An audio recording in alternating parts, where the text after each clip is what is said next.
Good morning all of you. সবাই নিশ্চয়ই ভালো আছো এবং পড়াগুলো প্রতিদিন সবাই করছো, এটা আশা রাখি। যারা করছো না তাদেরকে বলছি তোমরা রেগুলারে পড়া রেগুলার করো।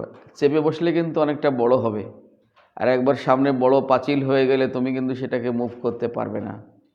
আমরা আজকে কিছু কোশ্চেন তোমাদেরকে পাঠিয়েছি, ওইগুলো ধরে ধরে আমরা সলভ করব। একদম কোনো সমস্যা নেই, সহজ প্রশ্ন। ফার্স্ট কোশ্চেন হচ্ছে হোয়াট হ্যাপেন্স হোয়েন, কি ঘটে যখন, কখন, দেখতেই পারবা। চলো, ফার্স্ট কোশ্চেন দেওয়া হয়েছে concentration sulphuric acid is passing through sucrose. সুক্রোজের ফর্মুলা কি, মানে যেটা তোমরা চিনি বলি, C12H22O11, এর মধ্যে জল দিয়ে H2SO4 কনসেন্ট্রেটেড H2SO4 দেওয়া হয়েছে। H2SO4 একটা কাজ আছে, এটা ডিহাইড্রেটিং এজেন্ট, জলটাকে বার করে নেয় নিংড়ে শুষে। এটা ডিহাইড্রেটিং এজেন্ট, এর মধ্যে থেকে জলটা বার করে 12 কার্বন পাওয়া যাবে, ব্ল্যাক কার্বন। এটা 100% পিওর। যদি অনেক সময় জিজ্ঞেস করে যে how will you produce 100% pure coke or carbon, তখন তোমাকে বলতে হবে when concentrated sulphuric acid is passing through sucrose. আচ্ছা, আর ওয়াটারটা যেহেতু ও ডিহাইড্রেটিং এজেন্ট, ওদেরটা ব্র্যাকেটের মধ্যে রাখতে হয়, প্লাস কনসেন্ট্রেটেড H2SO4। একটু ব্যালেন্স করে রাখতে হবে। এখানে কটা ওয়াটার লিখলে হবে, এখানে যেহেতু হাইড্রোজেন আছে 12, আমি 11 রাখবো। এবার মিলিয়ে রাখো, 11 অক্সিজেন আছে, 11 অক্সিজেন এটা জলটা, আর এই 12টা কার্বন ওখানে বসে গেছে। রিঅ্যাকশন কমপ্লিট হয়ে গেল। হাউ উইল ইউ কনভার্ট, তাহলে সুক্রোজ টু কার্বন। অ্যাকচুয়ালি কার্বনই সবাইকে মিলে সুক্রোজ হয়েছিল, সালফিউরিক অ্যাসিড দিলে পরে জলটা জলের মতো বেরিয়ে চলে গেল, পড়ে থাকলো ব্ল্যাক কার্বন 100% পিওর। এটাকে ব্র্যাকেটের মধ্যে কেন রেখেছি স্যার? ব্র্যাকেটের মধ্যে রেখেছি ও ডিহাইড্রেটিং এজেন্ট, মানে ও শুষে নিয়েছে, তাই ওরা ব্র্যাকেটের মধ্যে রয়েছে। সেম। নেক্সট আরেকটা প্রশ্ন আছে, dilute H2SO4 is passing through the potassium ferrocyanide. Potassium ফেরোসায়ানাইডের মধ্যে এবার ডাইলুট সালফিউরিক অ্যাসিড, মানে জল মেশাবো।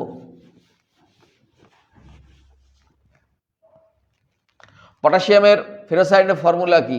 K4FeCN6। বাড়িতে বসে একটু লিখে প্র্যাকটিস করবে, একটু বড় ফর্মুলা তো। This is complex salt, sulphuric acid. Dilute যেহেতু বলছে, তাহলে মিডিয়ামে ওয়াটার আছে। এটা একটা মজার রিয়াকশান। কানাসেলের নাম পদ্মলোচন, দেখতে অনেক বড় লাগছে, ভাবছিস এত বড় রিয়াকশান করব কি করে, কিন্তু সেইগুলোই সহজ ব্যাপার আছে, বরঞ্চ ছোটগুলো অনেক ক্রিটিক্যাল হয়। এখানে কটা মেটাল আছে? পটাশিয়াম আছে, আয়রন আছে, তাই পটাশিয়াম সালফেটকে ধরবে, আয়রন সালফেটকে ধরবে। K2SO4 potassium sulphate, ferrous sulphate FeSO4, আর এই নাইট্রোজেন হাইড্রোজেন সব মিলে একটা র্যাডিক্যাল তৈরি হবে, অ্যামোনিয়াম প্রডিউস করবে, ammonium sulphate NH4 whole 2SO4। Sulphate divalent, তাই হোল 2 হয়ে গেছে, অ্যামোনিয়াম মনোভ্যালেন্ট, তাই ওপাশে আর অন তো লিখতে হয় না। আচ্ছা, এটা মনে রাখি, 6টা কার্বন মনোক্সাইড হবে। এটা কার্বন মনোক্সাইড প্রিপারেশন রিঅ্যাকশন, অন্যভাবে আসতে পারে। How will you prepare carbon monoxide in laboratory method, তখন কিন্তু এই রিঅ্যাকশানটা potassium ferrocyanide is passing through dilute sulphuric acid. এবার ব্যালেন্সটা একটু মনে রাখতে হবে, একটা 6 হয়েছে, বাকিগুলো এমনি তোমার মনে থাকবে। 6H2SO4, 6 ওয়াটার, পটাশিয়াম 4টে আছে, নিশ্চয়ই এখানে 2 হবে। আয়রন কিছু হওয়ার সম্ভাবনা নেই। ব্যালেন্স মোস্ট প্রবাবলি কমপ্লিট হয়ে গেছে, তবু দেখে আসি। নাইট্রোজেন 6টা, না ব্যালেন্স হয়নি, 3 হবে এখানে। কি করে বুঝলেন স্যার ফট করে? 6টা নাইট্রোজেন আছে, আমার তো এখানে নাইট্রোজেনের 2টো ছিল, তাহলে 3 দিয়ে মাল্টিপ্লাই করলেই তো 3 2 যা 6।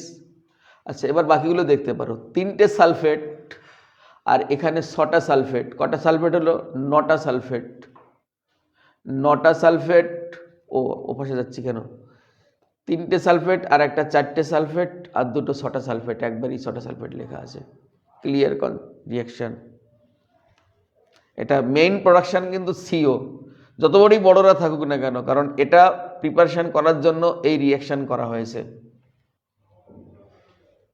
দুটো হয়ে গেল। Next, in presence of ammonia cuprous chloride aqueous solution is passing through CO. ভীষণ important reaction, to the power infinity.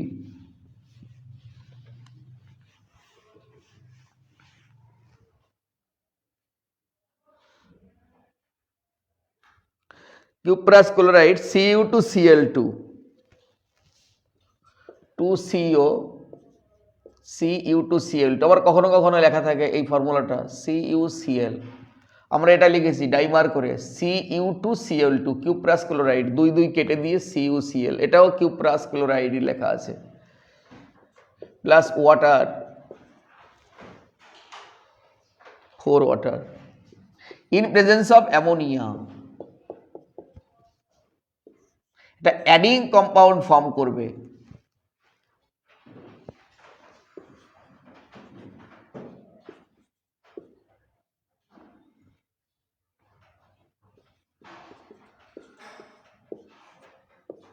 White কালারের, যেহেতু অ্যাডিং কম্পাউন্ড তাই এর কোনো নাম নেই, একটু ব্যালেন্স করার চেষ্টা করছি। 2 হবে এখানে, কারণ এখানে Cu to Cl2 আছে, 2 দিয়ে ব্যালেন্স করে দিলাম। CO, দুটো CO, দেখো মিলে গেছে, দুটো CO, দুটো CO। হোয়াইট কালারের অ্যাডিং কম্পাউন্ড মানে কেউ এর মধ্যে বাদ যাবে না, কেউ কম্বিনেশন হবে না, এরা একসঙ্গে বসে যাবে।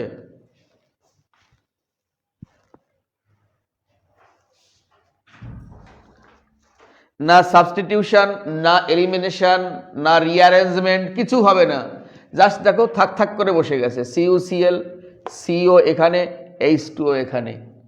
কোশ্চেনটা হলো, এটা লিখে রাখতে পারো তোমরা, যে CO এই অ্যাডিং কম্পাউন্ড ফর্ম করতে পারে, বা COর মধ্যে দিয়ে ammonia containing cuprous chloride passing করলে হোয়াইট কালার প্রেসিপিটেশন দেখা যায়, হোয়ার অ্যাজ কার্বন ডাই অক্সাইডকে পাসিং করলে কোনো রিয়াকশান হয় না বা কোনো কালার দেখা যায় না। কেন?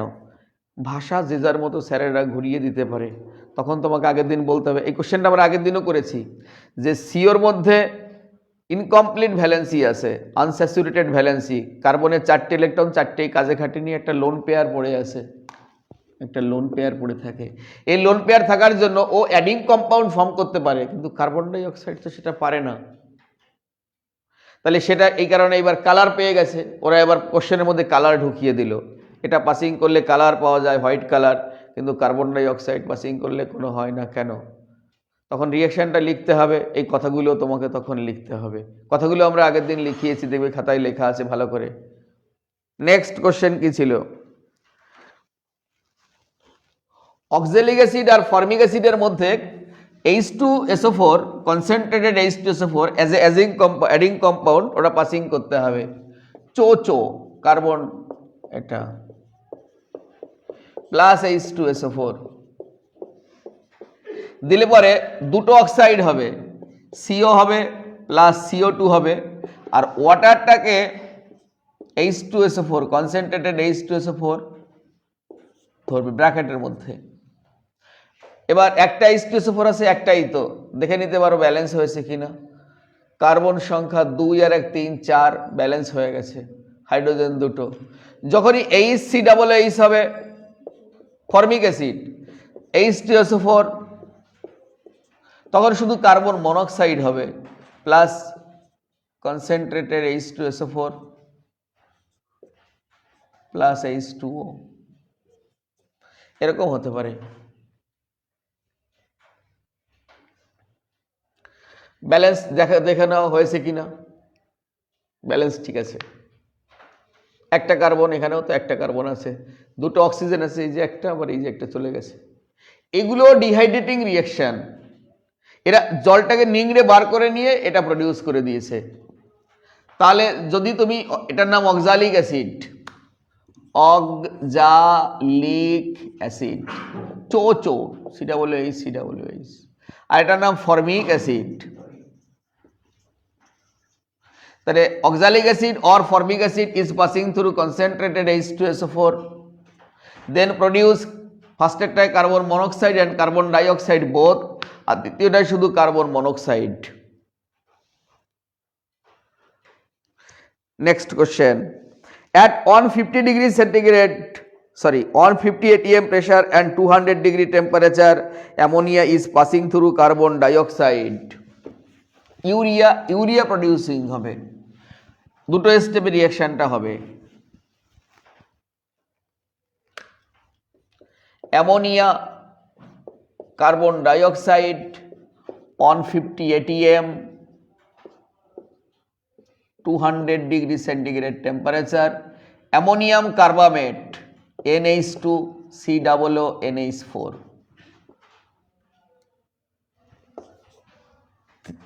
এটা এবার এটা থেকে আবার further same condition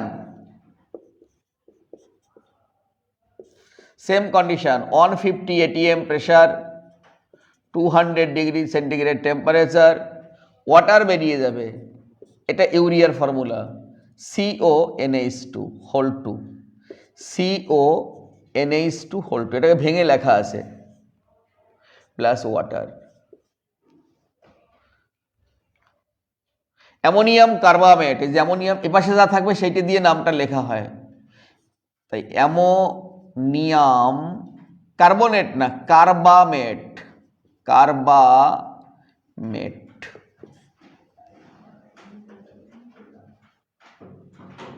further same জিনিস আবার করলে দেখা যায় এটা প্রডিউস করবে ইউরিয়া।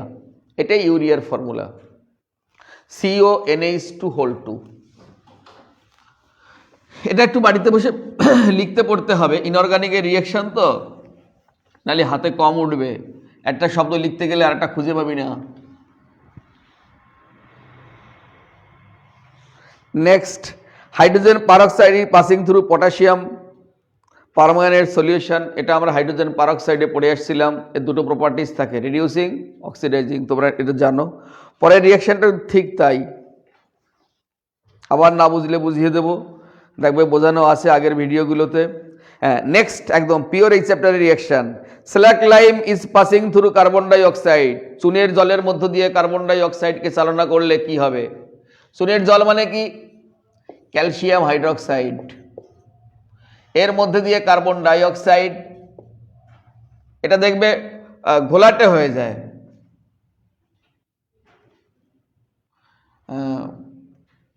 ক্যালসিয়াম কার্বনেট, প্রেসিপিটেশন হয় ওই কারণে।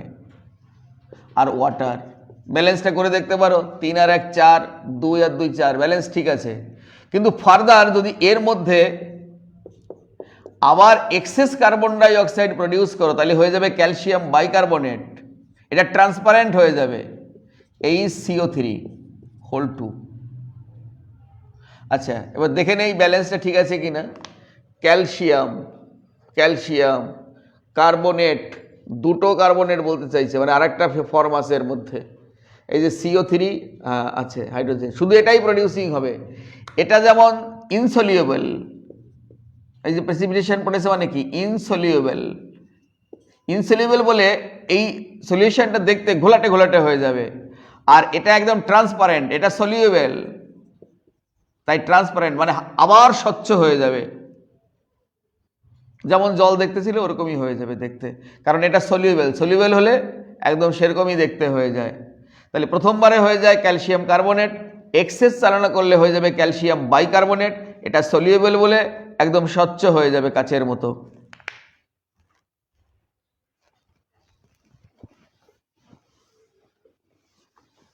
তাড়াতাড়ি মুছে দেওয়াটা ঠিক হয়নি। Next question, acidic potassium iodide, এটা আগের হাইড্রোজেনের কোশ্চেন, এর মধ্যে দেওয়া ছিল, আরেকবার দেখে নিও, তবে বোঝানো আছে। নেক্সট কোশ্চেনটা খুব important, aqueous suspension of gypsum is passing through carbon dioxide in ammonia. জিপসামের ফর্মুলা কি? ক্যালসিয়াম সালফেট, এর মধ্যে অ্যামোনিয়া, এর মধ্যে কার্বন ডাই অক্সাইড, জলের মধ্যে বলছে অ্যাকুয়াস সাসপেনশন, এতগুলো একসঙ্গে, কিন্তু প্রোডাকশন ছোট। প্রোডাকশন হবে ammonium sulphate, NH4 whole 2 SO4, ammonium sulphate. আর কি প্রডিউস করবে? Calcium carbonate. অ্যামোনিয়ার আগে 2 হবে, দেখে নিতে পারো ব্যালেন্সটা ঠিক আছে। এই কোশ্চেনটা এমনভাবে কখনো কখনো দেখা যায় যে অ্যামোনিয়াম সালফেট তুমি তৈরি করবে H2SO4 ছাড়া, তাহলে H2SO4 ছাড়া অ্যামোনিয়াম সালফেট এভাবেই তৈরি করতে হয়। Calcium sulphate plus ammonia plus এটা কার্বন ডাইঅক্সাইড হবে, carbon dioxide plus H2O, ammonium sulphate. এটা একটা ইনঅর্গানিক ফার্টিলাইজার। ইউরিয়া যেমন অর্গানিক ফার্টিলাইজার, এটা ইনঅর্গানিক ফার্টিলাইজার। আচ্ছা, আমরা রিয়াকশনগুলো মোটামুটি পেরে গেছি। এবার যে কিছু কোশ্চেন দিয়েছি ওটা একটু আলোচনা করে দেই, দরকার আছে। প্রশ্ন হচ্ছে CCl4 is not soluble in water, but SiCl4 is soluble. CCl4 এটা soluble হবে না ওয়াটারের মধ্যে, কিন্তু SiCl4 is soluble। কারণটা কি? এই ধরনের কারণ দেখানোর কোশ্চেনগুলো সবসময় জন্য মনে রাখবি, যেখানে ডিফারেন্ট সেখানে উত্তর। ডিফারেন্ট কোথায়? এখানেও 4টে ক্লোরিন, এখানেও 4টে ক্লোরিন, এখানে ডিফারেন্ট আছে। ডিফারেন্ট কোথায়? ডিফারেন্ট এখানে কার্বন আছে, এখানে সিলিকন আছে। Carbon and silicon both are same group element, but silicon is down the group than that of carbon. As a result, silicon has vacant d orbital but not carbon. তো কি আছে sir vacant D অরবিটালের? এবার দেখে নাও vacant D orbital আছে কিনা। 14, 1s2, 2s2, 2p6, 3s2, 3p6, কত এগিয়ে যাচ্ছি? 3p2। এই যে 3 চলে আসছে, 3 মানে অরবিট নাম্বার। থার্ড অরবিটের 3টে সাব অরবিট আছে, একটা S, একটা P, একটা D। ডিটা আমাদের লাগেনি বলে লিখিনি, তার মানে এর ভ্যাকান্ট ডি অরবিটাল আছে, ভ্যাকান্ট ডি অরবিটাল আছে SPD। এই ভ্যাকান্ট ডি অরবিটাল কি করে? যখন তুমি ওয়াটার নাও, ওই জলের মধ্যে লোন পেয়ার আছে অক্সিজেনের, অক্সিজেন হ্যাজ লোন পেয়ার। জলের গঠনটা যদি আমরা আঁকি, তাহলে জলের গঠনটা এরকম দেখব, এরকম। এখানে একটা লোন পেয়ার থাকে, এখানে একটা লোন পেয়ার থাকে, আর এখানে দুটো হাইড্রোজেন থাকে। কারণ ওয়াটারের আউটার মোস্ট সেলে 6টা ইলেকট্রন থাকে, 1টা 2টো 3টে 4টে 5টা 6টা। আমরা ভিএসি বের করেছি সবাই, আমরা এটা জানি। এই লোন পেয়ারকে এই ভ্যাকান্ট ডি অরবিটাল ইন্টারটেইন করে। জলের মধ্যে যে লোন পেয়ার, এর যে ভ্যাকান্ট ডি অরবিটাল রয়েছে 3D, সেটা এন্টারটেইন করে, মানে বসতে জায়গা দেয়। কিন্তু কার্বনের মধ্যে কিন্তু সেটা থাকে না, এই কারণে কার্বন ডিজলভ হয় না, কিন্তু এটা ডিজলভ হয়। কারণ এই লোন পেয়ারকে এন্টারটেইন করার মতো এর ফাঁকা জায়গা আছে। এবার একটা আকথা কুকথা বলতে হবে, ছেলেদেরকে মেয়েদের ভালো লাগে কেন? কারণ ছেলেদের মধ্যে যে ব্যাপারটা রয়েছে সেটাকে এন্টারটেইন করার মতো ক্ষমতা মেয়েদের শরীরে আছে, দ্যাট ইজ হয়। এটা হাসির কিছু নয়। তাহলে আমরাও বলবো জলের মধ্যে যে লোন পেয়ারটা রয়েছে, এই লোন পেয়ারটাকে এন্টারটেইন করার ক্ষমতা ভ্যাকান্ট ডি অরবিটালের আছে। তাই সিলিকা সিলিকা তো নয়, SiCl4 জলে ডিজলভ হয়ে যায়, কার্বনের মধ্যে সেটা নেই, তাই CCl4 ডিজলভ হয় না। এই কারণে থার্ড লিঙ্গ যাদের আছে হিজড়া, ওদেরকে কিন্তু ভালো লাগে না ছেলেদের। আচ্ছা, আরেকটা কোশ্চেন আমরা কি দিয়েছিলাম এর মধ্যে? কার্বন মনোক্সাইড আর কার্বন ডাইঅক্সাইড, এটা ভালো করে দেখো, এটা রেডক্স থেকে একটা কোশ্চেন তোলা হয়েছে যে কার্বন ডাইঅক্সাইড শুধু অক্সিডেন্ট, কার্বন ডাইঅক্সাইড শুধু অক্সিডেন্ট, কিন্তু কার্বন মনোক্সাইড এটা অক্সিডেন্ট অ্যাজ ওয়েল অ্যাজ রিডাক্ট্যান্ট। বাবু কথা নয়, এক্সপ্লেইন। এর অক্সিডেশন স্টেট +4, এর অক্সিডেশন স্টেট +2। কার্বন হচ্ছে গ্রুপ 14 এলিমেন্টস, শেষে গেলে সোনা পাবি। এদের ম্যাক্সিমাম অক্সিডেশন স্টেট +4, ম্যাক্সিমাম +4, কারণ ওর আউটার মোস্ট সেলে 4টে ইলেকট্রন আছে। তাহলে এ এখানে 4টে ইলেকট্রনই ডোনেট করা আছে, মানে এ আর ফার্দার অক্সিডাইজড হতে পারবে না। যদি এ অক্সিডাইজড হতে না পারে তাহলে এ কখনো আর রিডাক্ট্যান্ট না, তাই শুধুই অক্সিডেন্ট। এর মধ্যে দুটোই আছে, এ কমতে পারে কি হতে পারে, +1 হতে পারে, 0 হতে পারে, আর এ বাড়তে পারে। যখন বাড়বে তখন রিডাক্ট্যান্ট হবে, যখন কমবে তখন অক্সিডেন্ট হবে।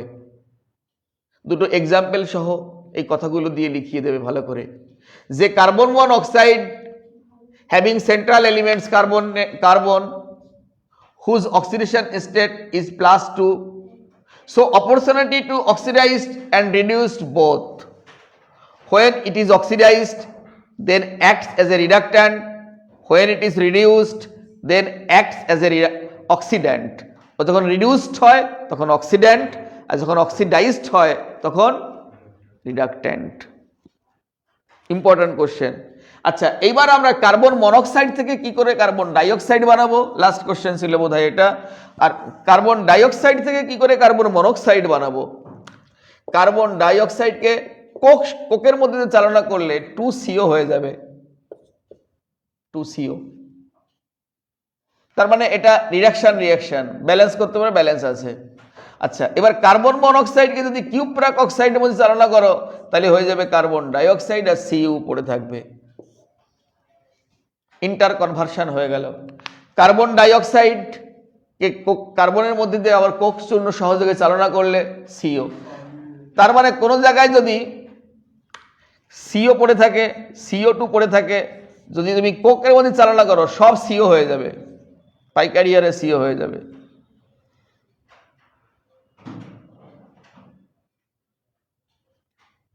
সিও তো আছেই একটা, আর এখানে হবে দুটো, তাহলে মোট হয়ে যাবে তিনটে অক্সিজেন, এটা হয়ে যাবে, সবাই সিও হয়ে যাবে। তার মানে কোক এখানে হচ্ছে কি রিয়াকশন হয়েছে, +4 থেকে +2 কমে গেছে, তাই রিডাক্ট্যান্ট। আর এটা বেড়ে গেছে, তাহলে অক্সিডেন্ট, অক্সিডেশন, রিডাক্ট্যান্ট না রিডাকশন, +4 থেকে +2 রিডাকশন, এটা অক্সিডেশন। আজকের এই ছোট্ট নাটক এখানেই শেষ হয়ে গেল। ভালো থেকো সবাই।